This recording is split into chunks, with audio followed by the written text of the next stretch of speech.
A pavimentação da rodovia SC 446 no sul do estado está mais perto de sair do papel. Líderes de bancada indicam parlamentares para compor as comissões da Assembleia. E ainda as discussões sobre a mudança nas regras do ICMS que mobilizaram dos pequenos aos grandes empresários do estado. Isso e muito mais agora no Notícias da Semana.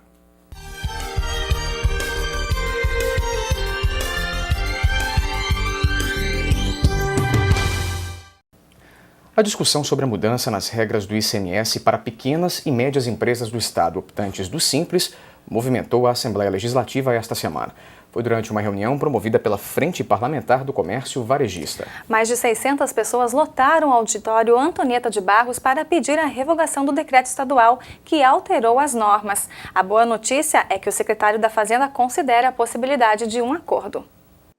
A reunião foi comandada pelo deputado Darcy de Matos, presidente da Frente Parlamentar de Apoio ao Comércio Varejista, que promoveu a reunião. O presidente da Assembleia Legislativa, deputado Juarez Ponticelli, também participou. Comerciantes de todo o estado e representantes das entidades ligadas ao setor lotaram o auditório Antonieta de Barros. Eles querem a revogação do decreto 1357, em vigor desde o início do mês. O decreto institui o DIFA, diferencial de alíquota. Significa que a partir de agora, quando um empresário comprar mercadorias em outro estado, onde o ICMS é menor que em Santa Catarina, ele vai ter que recolher a diferença entre as duas taxas junto à Receita Estadual. E mais, de forma antecipada, no ato da compra.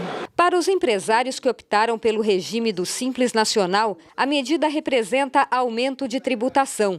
Os que não declaram pelo Simples já pagavam essa diferença, mas também têm desvantagens, porque agora eles têm que recolher o DIFA quando compram e não mais quando vendem o produto ao consumidor. Queremos todos a proteção da indústria catarinense, que foi o que o governo, na verdade, ao editar esse decreto, estava pensando.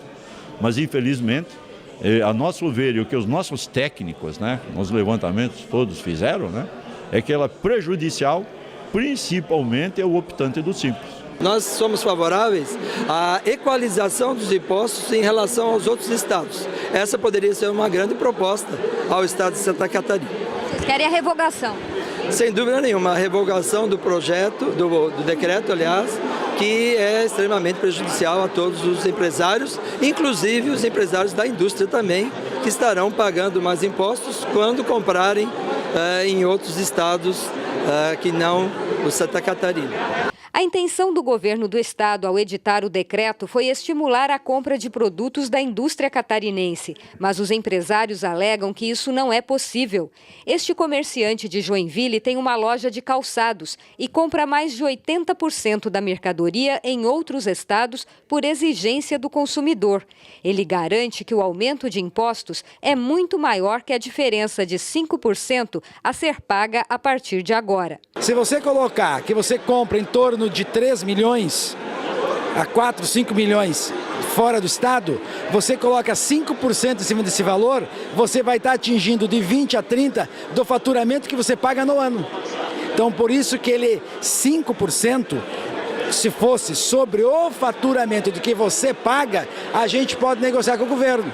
Mas ele representa muito mais do que isso. O Partido dos Trabalhadores protocolou um projeto na Assembleia Legislativa para a revogação do decreto. Esta ação do governo, criando, no caso das empresas optantes do Simples Nacional, um verdadeiro adicional de tributo, ela vem na contramão disso. Nós temos a posição de que o governo deve buscar uma forma de suspender esse decreto, encontrar outras formas de compensação, mas não essa por via do aumento tributário. Além dos comerciantes, participaram da reunião 20 deputados estaduais e o secretário de Estado da Fazenda, Antônio Gavazzoni, que explicou por que o governo optou pelo decreto. Esse diferencial de alíquota é uma condicionante imposta pelas resoluções que passaram a vigir a partir de janeiro. Mas o governo sempre tratou com os micro e pequenos empresários. Nós temos a melhor política tributária para micro e pequena empresa de Santa Catarina e isso foi construído com responsabilidade do governo, O governador Raimundo Colombo tem toda a vontade, todo o desejo, todo o empenho de resolver o problema da forma mais equilibrada possível. Não só em favor do comércio, mas em favor da indústria do estado de Santa Catarina, que é quem mais sofre com essas resoluções que estão em vigor a partir de janeiro. Depois de 2 horas de debate, ficou definido que haverá uma nova reunião para dar continuidade às discussões. Vamos dar sequência a essa reunião do Fórum no dia 26, 10h30 da manhã, numa reunião com os parlamentares, as entidades e o secretário da Fazenda, Antônio Gavazzoni. Tenho certeza que nós vamos buscar uma solução que seja boa em todos os sentidos para o estado de Santa Catarina e principalmente para o setor produtivo e para o governo. Esse decreto tem que ser melhorado, aperfeiçoado, de modo a encontrar o ponto de equilíbrio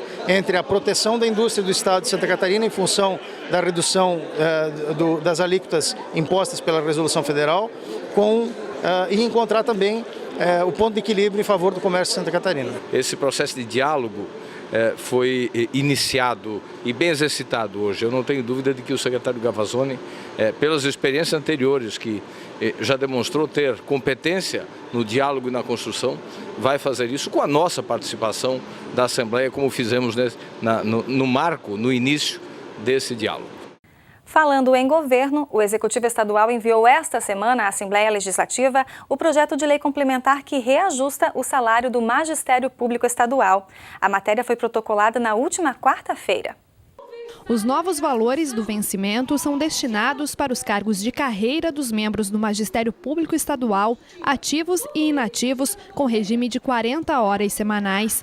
O projeto prevê percentuais diferentes para aqueles que cumprem carga horária de 30, 20 e 10 horas semanais de trabalho. As faixas salariais variam de R$ 1.567 a R$ 2.898, de acordo com o nível e tipo de habilitação dos profissionais da área. O projeto também prevê a gratificação de produtividade aos servidores que atuam nos cargos de analista técnico em gestão educacional, lotados e em exercício nas unidades escolares da Secretaria de Estado da Educação. A gratificação será concedida em 2 etapas. A primeira, referente a 50% do valor, a contar do mês de janeiro, e a outra metade, a contar do mês de setembro de 2013. O projeto que reajusta os salários do magistério estadual será um dos primeiros a passar pelas comissões da Casa, que começam a se reunir a partir da próxima semana. Para isso, falta apenas a definição dos parlamentares indicados pela bancada do PSDB. As demais escolheram seus representantes esta semana. Ao todo, o Legislativo catarinense tem 18 comissões. São 17 permanentes, além da de Ética e Decoro Parlamentar, que não analisa projetos como as demais. O número de integrantes na maioria delas é de 7 deputados. A regra só não se aplica às comissões de Constituição e Justiça e de Finanças e Tributação, que tem 9 integrantes cada uma. Elas são consideradas os 2 principais colegiados da Casa. Veja como está a composição de ambas até o momento.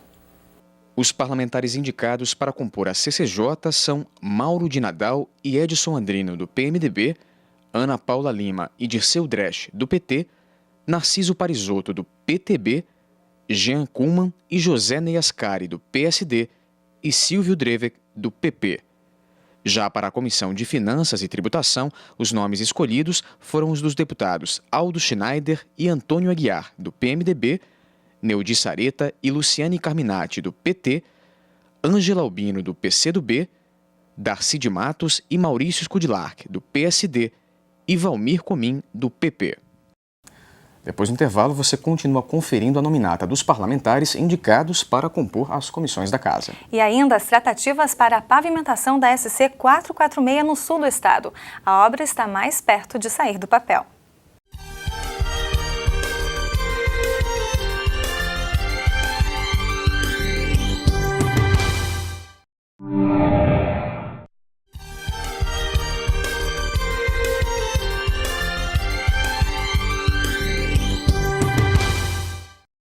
A pavimentação da rodovia SC 446 no trecho entre Forquilinha e Maracajá, no sul do estado, está mais perto de sair do papel. Em audiência realizada esta semana, o secretário de Estado da Infraestrutura, Valdir Cobalcini, disse estar convencido da necessidade da obra. O próximo passo é discutir o assunto com o governador Raimundo Colombo.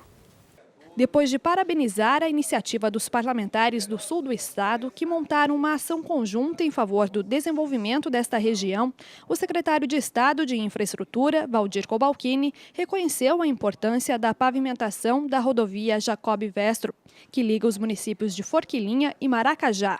Na próxima quinta-feira, ele deve apresentar a reivindicação dos deputados, prefeitos e empresários da região ao governador Raimundo Colombo para definir se a obra poderá ser viabilizada. Nós vamos tecnicamente levar ao governador, ao vice-governador, dizendo que essa rodovia, sim, ela preenche os requisitos aqueles que o governo entende, né, sejam determinantes para a definição das obras que serão contempladas. Passam pela SC 446 todos os dias cerca de 650 veículos. Boa parte deles utiliza esse acesso que desemboca na BR-101 para fazer o escoamento da produção agropecuária e do setor metalúrgico. Estes dois segmentos são o ponto forte da economia na região sul. As microrregiões de Criciúma e Araranguá são as maiores produtoras de arroz no estado. Já o polo metal mecânico é formado por mais de 1.000 empresas, potenciais que, de acordo com as lideranças locais, justificam a importância da obra. Uma rodovia extremamente importante para toda uma região e eu estou convencido de que nós vamos conseguir, com toda essa representação, essa força e essa demonstração de prioridade verdadeira, que é essa obra, não tenho dúvida de que nós haveremos de conquistar a manifestação definitiva do governo no sentido de realizá-la. A rodovia Jacob Vestrup corresponde a um trecho de 11 quilômetros da SC 446, que liga a serra ao mar. Pelo projeto de 2010, apresentado pelos prefeitos ao secretário, o valor estimado da obra é de 20 milhões de reais. Outra discussão que interessa ao sul do estado é a garantia da utilização do carvão mineral como fonte de energia elétrica. O assunto foi tema de uma reunião realizada esta semana na Assembleia. O encontro reuniu o presidente do Legislativo, parlamentares do sul do estado e representantes do Sindicato da Indústria de Extração de Carvão. A região sul de Santa Catarina, juntamente com o Rio Grande do Sul, possui a maior reserva de carvão mineral do país. São mais de 32 bilhões de toneladas. De olho nesse potencial econômico, deputados estaduais catarinenses e lideranças empresariais estão se mobilizando para reivindicar o aumento da participação do produto na geração de energia elétrica. Em conjunto com o Parlamento Gaúcho, foi elaborada uma agenda de trabalho para 2013. Hoje, o carvão mineral é responsável por apenas 1,5% da energia elétrica produzida no Brasil. É um energético que o Brasil precisa usar em grande escala, ou pelo menos em moderada escala, né? No sentido de garantir a segurança energética do país. Nos países desenvolvidos, a segurança energética é prioridade. E o Brasil deve seguir essa rota e aproveitar todas as fontes de que dispõe para justamente ter essa segurança energética, que é justamente uma infraestrutura necessária para o desenvolvimento do país. E esperamos também de que o governo federal tenha esse compromisso de fazer com que aquela economia que foi traçada há muito tempo e perdemos esse grande compromisso com o Sul, nesse momento possa alavancar aí um bom faturamento para que a sobrevivência daquelas famílias e de todas aquelas empresas que aí exploram. O presidente da Assembleia Legislativa, deputado Juarez Ponticelli, destacou que o desenvolvimento de novas tecnologias melhorou muito a exploração do carvão, eliminando completamente os riscos ao meio ambiente. Houve um tempo que realmente os métodos de exploração ainda produziam danos ambientais, mas houve uma evolução fantástica nesse período. Para citar, por exemplo, a exploração na Alemanha, que é um país ecologicamente correto, que tem no carvão quase 50% da sua base energética e o faz com sustentabilidade. Além do FPM, da geração de impostos, agregação de valores de renda, oportunidade de emprego de alto nível, qualificado, desenvolvendo a pesquisa, o desenvolvimento, né, a informação e com certeza dando uma segurança de produção de demanda regional para que o Sul possa ter garantia no abastecimento e o fornecimento de energia. Como Notícias mostrou no primeiro bloco, líderes das bancadas partidárias indicaram esta semana os parlamentares que vão representar os respectivos partidos nas comissões da Casa. Agora há pouco você viu quem foram os deputados escolhidos para integrar as comissões de Constituição e Justiça e de Finanças e Tributação, consideradas os 2 principais colegiados da Assembleia. Saiba agora como fica a composição de outras 8 comissões da Casa. Fazem parte da Comissão de Agricultura e Política Rural os deputados Moacir Sopelsa e Mauro de Nadal, do PMDB, Dirceu Dresch, do PT, Narciso Parisotto, do PTB, José Ney Ascari, do PSD e José Milton Schaeffer, do PP. Na Comissão de Direitos e Garantias Fundamentais, deputados Dirce Heiderscheid e Antônio Aguiar, do PMDB, Luciane Carminati, do PT, Ângela Albino, do PCdoB, Jorge Teixeira, do PSD e José Milton Schaeffer, do PP. Na Comissão de Economia, deputados Carlos Chiodini e Moacir Sopelsa, do PMDB, Dirceu Dresch, do PT, Ângela Albino, do PCdoB, Gelson Merizio, do PSD e José Milton Schaeffer, do PP. Na Comissão de Educação, deputados Antônio Aguiar e Carlos Chiodini, do PMDB, Luciane Carminati, do PT, Sargento Amaury Soares, do PDT, Ismael dos Santos, do PSD e Silvio Drevek, do PP. Na Comissão de Ética e Decoro Parlamentar, deputados Moacir Sopelsa e Antônio Aguiar, do PMDB, Luciane Carminati e Volney Morastone, do PT, Narciso Parisotto, do PTB, Jorge Teixeira, do PSD e Valmir Comim, do PP. Na Comissão de Legislação Participativa, deputados Edson Andrino e Dirce Heiderscheid, do PMDB, Volney Morastone, do PT, Ângela Albino, do PCdoB, Jean Kuhlmann, do PSD e Reno Caramori, do PP. Na Comissão de Pesca e Aquicultura, deputados Edson Andrino e Moacir Sopelsa, do PMDB, Dirceu Dresch, do PT, Maurício Scudilarc, do PSD e Reno Caramori, do PP. Na Comissão de Proteção Civil, deputados Mauro de Nadal e Aldo Schneider, do PMDB, Ana Paula Lima, do PT, Altair Guide, do PPS, Jean Kuhlmann, do PSD e Silvio Drevek, do PP. A lista dos integrantes das 8 últimas comissões da Casa você confere depois do intervalo aqui no Notícias, que mostra ainda a visita de um grupo de empresários da Áustria à Assembleia Legislativa. Eles vieram conhecer as possibilidades de negócios entre Santa Catarina e o país europeu. A gente já volta.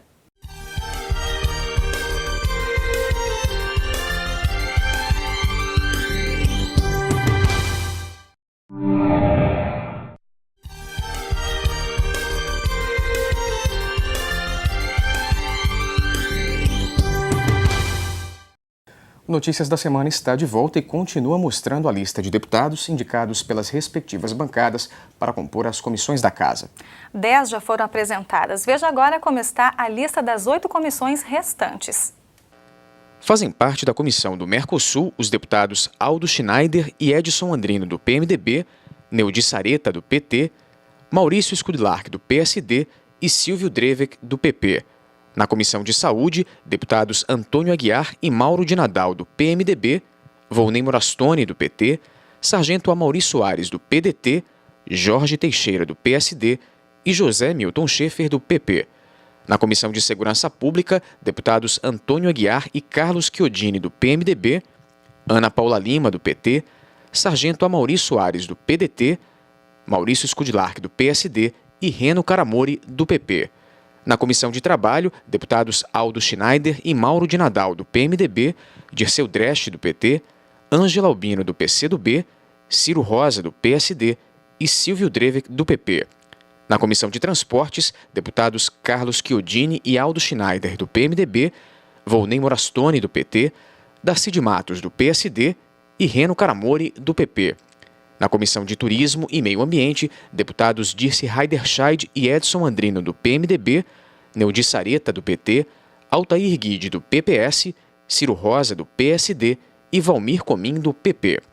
Na Comissão de Direitos da Criança e do Adolescente, deputados Dirce Heiderscheid e Carlos Chiodini, do PMDB, Volney Morastone, do PT, Ismael dos Santos, do PSD e Valmir Comim, do PP. Na Comissão dos Direitos das Pessoas com Deficiência, deputados Dirce Heiderscheid e Antônio Aguiar, do PMDB, Luciane Carminati, do PT, Altair Guide, do PPS, José Ney Ascari, do PSD e José Milton Schaeffer, do PP. Vale destacar que a relação ainda não está completa, falta apenas a indicação dos parlamentares da bancada do PSDB, que deve bater o martelo na semana que começa. A expectativa agora é pela eleição dos presidentes das comissões, que deve acontecer também na próxima semana. Segundo o regimento interno, os membros de cada comissão devem eleger um presidente e um vice-presidente para um mandato de 1 ano. Isso é feito na primeira reunião antes do início dos trabalhos. E o assunto agora é educação. E a notícia das melhores: Santa Catarina acaba de assinar um pacto sobre este tema. O programa tem a meta de elevar o nível de ensino das escolas de Santa Catarina, chegando à qualidade da educação dos países desenvolvidos. Para isso, deve investir mais de 500 milhões de reais na área. O lançamento do Pacto pela Educação teve a presença do governador Raimundo Colombo, do secretário de Estado da Educação Eduardo Deschamps, do presidente da Assembleia Legislativa, deputado Juarez Ponticelli, demais autoridades e representantes da comunidade escolar. Entre as ações do pacto, o secretário da Educação destacou a entrega de 11 mil tablets aos professores do ensino médio, lousas digitais, bolsas de estudo para graduação e pós-graduação, revitalização de escolas, construção de novas unidades escolares, quadras esportivas, projeto Escola Segura e centros de educação profissional em todas as regiões do estado. Quanto à gestão da educação, o pacto prevê a autonomia dos diretores escolares, que terão verbas para administrar pequenos problemas nas escolas, programa de formação continuada, além da revitalização da carreira do magistério, com reajuste salarial de 8% a 15% em 2013. A meta do pacto é elevar o nível de ensino das escolas catarinenses, chegando à qualidade de educação dos países desenvolvidos. É uma meta de Brasil como um todo, mas Santa Catarina, até pela posição que está, consegue alcançar isso mais rapidamente, desde que nós façamos uma ação tão integrada e conjunta com ações pedagógicas de estrutura e de gestão, né? Tanto gestão de pessoas quanto gestão administrativa, como estamos propondo nesse pacto. E é por conta disso nós acreditamos firmemente de que esse avanço será dado em Santa Catarina. Após a assinatura dos atos oficiais que tornaram possível a implantação do pacto, o governador Raimundo Colombo disse que o programa significa o fortalecimento da educação catarinense. É um grande ganho de qualidade na gestão e investimentos, em tecnologia, em novas escolas, em novos prédios, na reforma de prédios, na melhoria salarial dos professores, em toda a questão de gestão das escolas. Os diretores passarão a ter uma autonomia maior, as pequenas coisas eles vão corrigir lá no local. Nós vamos ter um ganho no dinamismo da operação da educação, da gestão e do ganho pedagógico muito grande. É uma revolução que está se propondo aqui. A semana que passou também foi marcada pela visita de um grupo de empresários de São João Batista, no Vale do Rio Tijucas. O município é o 4º maior polo calçadista do país. O grupo veio divulgar a SC Trade Show, 16ª rodada de negócios, que acontece em maio em Balneário Camboriú. A intenção é reunir no evento fábricas de calçados instaladas no oeste e no sul do estado, além de fabricantes de confecções e semijoias. O desafio é grande: movimentar um volume de negócios 30% maior que na última edição do evento. Quem também esteve esta semana no Legislativo foi um grupo de empresários da Áustria. Eles vieram conhecer as possibilidades de negócios entre Santa Catarina e o país europeu e foram recebidos pelo presidente da casa, deputado Juarez Ponticelli, do PP. A comitiva austríaca, liderada pelo senador Helmut Denk, foi recebida pelo presidente da Assembleia, deputado Juarez Ponticelli, com a presença também dos deputados Volney Morastone e Jailson Lima, além do diretor de Relações Internacionais da Fiesc, Henri Quaresma, e do empresário catarinense Johnny Kurtz. Os empresários austríacos fazem parte de uma holding formada por 75 empresas, mais a Prefeitura de Viena, que trabalha com tecnologias inovadoras, resíduos sólidos e energias renováveis, como a solar. Do total de recursos da holding, 52% são da Prefeitura e 48% privados. A vinda ao Estado é com a intenção de fazer investimentos na região do Vale do Itajaí, na ordem inicial de aproximadamente R$ 1 bilhão e 300 milhões de reais. Tem a possibilidade de trazer para o estado de Santa Catarina aí um complexo esportivo muito grande, único no mundo, onde nesse complexo esportivo envolve uma universidade de esportes, um centro de treinamentos e também uma rede hoteleira, né, um hotel 7 estrelas, com também um campo de golfe. Então é um complexo que atende um parque, um centro esportivo, uma arena esportiva e um centro de treinamentos. Não só isso, também a possibilidade de haver um investimento nesse projeto da hidrovia ligando o porto de Itajaí a Blumenau. Então é um projeto já de longo prazo no estado de Santa Catarina, que existe a possibilidade de ter então esse investimento internacional nessa área e também complementando isso, que na verdade eles entendem isso como um único conjunto, a possibilidade do investimento na ferrovia Litoral Sul, que faria a integração desse sistema viário como um todo. O diretor de Relações Internacionais da Fiesc, Henri Quaresma, disse que essa visita é um momento para explorar as oportunidades de negócios entre Santa Catarina e a Áustria e de equilibrar as relações de importação e exportação e também na área tecnológica entre o Estado e aquele país. A Europa está procurando muito o Brasil e Santa Catarina, até porque há dificuldades hoje na Europa e as oportunidades estão surgindo aqui no Brasil. E eles têm tecnologia e nós temos a ausência de algumas tecnologias. Então, temos uma combinação bem adequada. Para o presidente Juarez Ponticelli, essa visita é mais uma demonstração da necessidade da participação do parlamento catarinense na consolidação das cooperações entre o Estado e os países, neste caso, a Áustria. A Assembleia tem que ser a facilitadora dessas ações, dessa aproximação. É por aqui que passa toda a legislação, esses contratos, esses termos de cooperação entre o Brasil e o nosso Estado e outros países passam por aqui também. Então, penso que temos aí mais uma grande ação de parceria para gerar emprego e renda para a nossa gente. E essas foram as notícias de hoje. A gente volta semana que vem, no mesmo horário. Continue acompanhando a programação da TVL. A gente se vê semana que vem. Até lá.